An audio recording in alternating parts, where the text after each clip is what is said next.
And obviously, there will be a major impact on Hollywood if the strike lasts a long time, if there is one. Here now to talk more about the impacts of the possible strikes is Fox's Alissa Wilkinson. Thank you so much for being here. Good morning to you.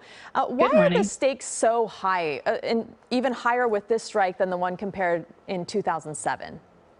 Yeah, if you look at what was going on in 2007, it was right at the dawn of the streaming age. And at that time, actually, originally the offer on the table to writers was that they wouldn't have a piece of the pie for any work that was on streaming. None of us really kind of understood what streaming was going to be.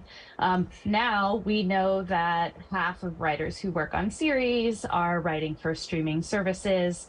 That many shows end up airing on streaming services, and that's where people are getting their residuals from, which is often the way that people pay the bills.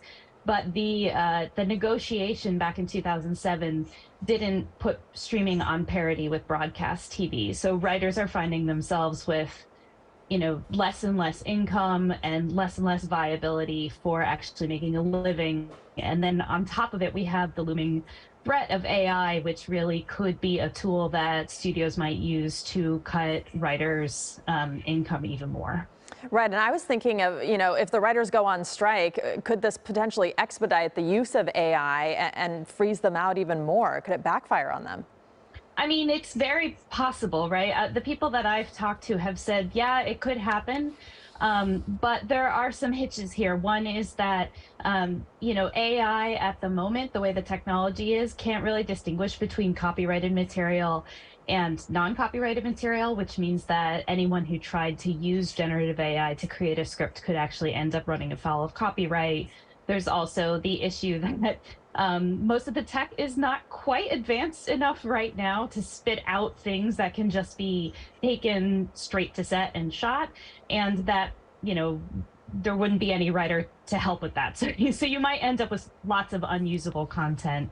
One thing that someone I spoke to said is, well, we can't really save people from making that choice, but it is true that people are going to notice the difference if they watch those things. And the aim of the Guild is to make sure that a writer is a human and that writers are not seeing the companies use generative AI in order to undercut their salaries further.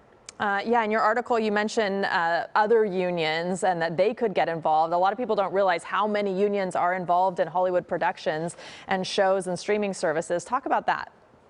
Well, there are two other major guilds that have contracts up this summer. One is WGA, the Directors Guild. They tried to sort of pre-negotiate last fall, apparently with the producers, and it didn't really go anywhere, so that's a big question. And the bigger one might be SAG-AFTRA, which is, the actors union. They're very concerned about how AI might be used to generate their likenesses or their voices, which, could be anything from voiceover to audiobooks to all kinds of different things. That would really, they're quite vulnerable. And so those contracts matter a lot too. And what happens with the WGA also is probably going to set the pattern for negotiations with the WGA and SAG-AFTRA. All right, well, we'll see how this plays out starting today. Thank you so much for joining us, Alissa. Thank you. And many of our KCAL News producers and writers are WGA members, but they do work under a separate contract.